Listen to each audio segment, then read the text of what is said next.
Uma das consequências do fim desse estado de emergência de Covid seria a derrubada da medida que instituiu a teleconsulta aqui no nosso país. Muita gente passou a usar esse tipo de atendimento durante a pandemia, seja para desafogar o sistema de saúde, seja para evitar o contato pessoal, mas também para facilitar o acesso à saúde.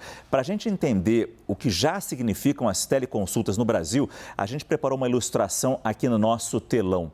Nos últimos 2 anos, foram realizados mais de 6 milhões de atendimentos pela internet. E houve uma taxa de resolução de consultas que chegou a 90%. Quer dizer, apenas 1 em cada 10 pacientes atendidos de forma virtual, apenas 1 teve que ser encaminhado para assistência presencial.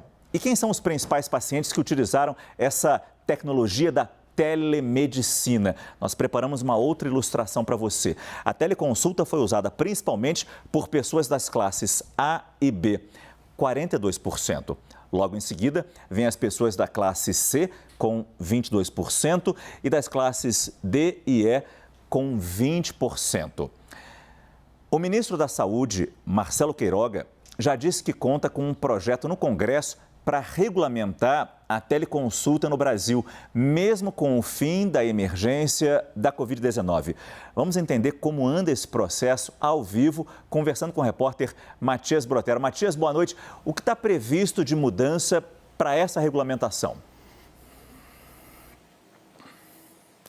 Tudo bom, Márcio? Boa noite a você, a todos que nos acompanham no Prime Time. Márcio, esse é um dos muitos projetos que estão na Câmara dos Deputados, também no Senado Federal, e pretendem regulamentar o teleatendimento, a telemedicina, né? E esse, especificamente, é um projeto de autoria da deputada Adriana Ventura, do Partido Novo de São Paulo, que explicou que eles estão discutindo questões, por exemplo, sobre como a telemedicina, a consulta tem que acontecer por consenso, tanto do médico como também do paciente. Outros pontos que estão sendo discutidos nesse projeto, que inclusive está na pauta de hoje da Câmara dos Deputados, é como seria a regionalização desse atendimento, se seria somente por médicos em uma região específica ou se pode abranger também para outros territórios brasileiros. Márcio, como eu falei, eu conversei há pouco com a deputada Adriana Ventura, ela disse que a pauta não deve ser votada hoje, há muitos atores envolvidos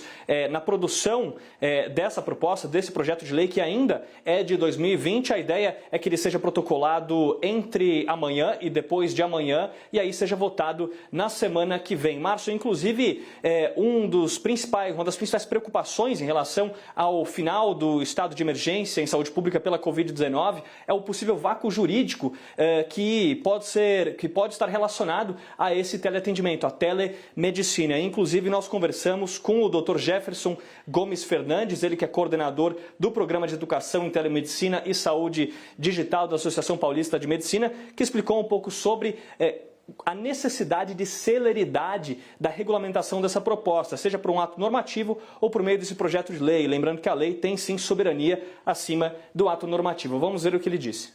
É importante que essa lei seja definida, né, rapidamente, mas também que esse ato normativo, essa portaria do Ministério da Saúde, seja publicada, e essa é a manifestação do ministro da Saúde, que ela vai ser publicada antes de ser declarado o fim desse estado de emergência, né? E que, na verdade, existem várias outras questões relacionadas à pandemia, relacionadas ao cuidado com o coronavírus, inúmeros decretos, resoluções que precisam também ser ajustados, e as organizações precisam de um certo tempo para se reorganizar numa nova situação que existe, né, quando se interrompe um estado de emergência. Então, não é uma coisa que se faz da noite para o dia. É interessante a gente voltar com o Matias Brotero, porque ele está num consultório e você está acompanhando, Matias, o trabalho de um médico que atende virtualmente, ou seja, usa a telemedicina para atender os pacientes. Você consegue mostrar para a gente como é que essa tecnologia funciona?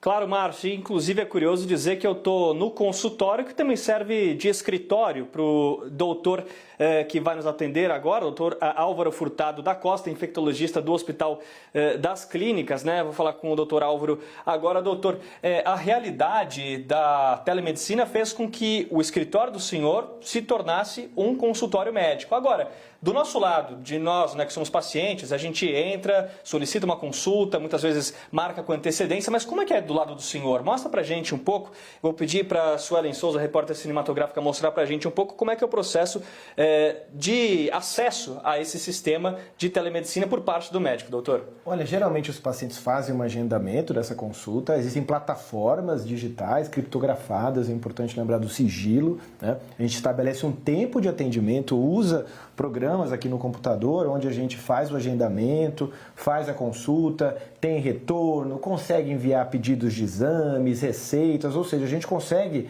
levar a medicina para outros locais do Brasil, onde pessoas não teriam a possibilidade de passar com alguns profissionais. Isso se fortaleceu durante a pandemia da Covid-19 e agora a gente quer muito que isso amplie a possibilidade de atendimento desses pacientes para o Brasil inteiro. Agora, é curioso, e um ponto que eu levantei há pouco, né, que está sendo discutido nessa proposta no Congresso hoje, é a questão do sigilo do paciente. Então, qual que é o processo para o senhor? O senhor tem que acessar o sistema e faz um prontuário médico para o senhor? Para que exatamente? A gente tem um prontuário eletrônico, onde é tudo criptografado, sigilo com relação às informações do paciente. Precisa ter realmente esse dado gravado, se o paciente precisar desse prontuário para alguma coisa. Então tem que ter realmente uma sistemática que consiga ter registro disso de uma forma sigilosa e que a gente seja de consulta, tanto para o médico quanto para o paciente.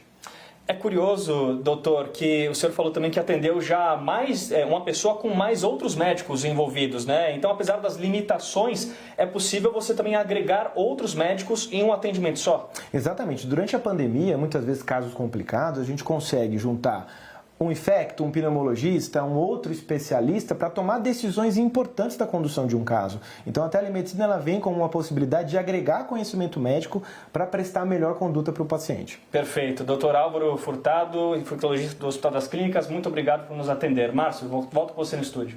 Muito obrigado, Matias Brotero, falando ao vivo de São Paulo.